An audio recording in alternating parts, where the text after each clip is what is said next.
those that are empowering the citizens and giving them the chance to become educated as well as empowered members of the society, that will make most probably the nation a lot more interesting.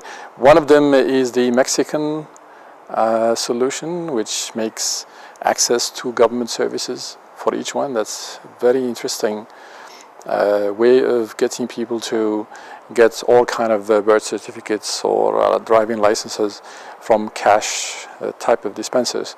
That could be an application that could scale around the world. And I think in developing nations where governments are not up to spec to serve their citizens, automating those processes will reduce dramatically the cost on the citizen in order to get access to simple services. And at the same time will reduce also the pressure on the government in order to serve them with just these basic services. As well as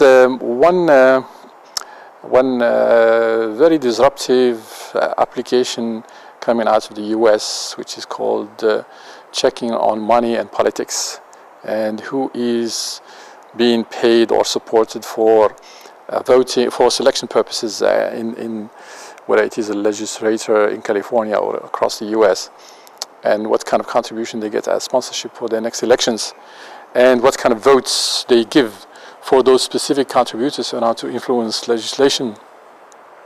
And I think that transparency work, obviously things data exist, but this application puts this data together and intersects who is getting what and what he's voting for, will give the simple citizen transparency and traceability of what his legislator is doing with his money or with the money of others and serving his community.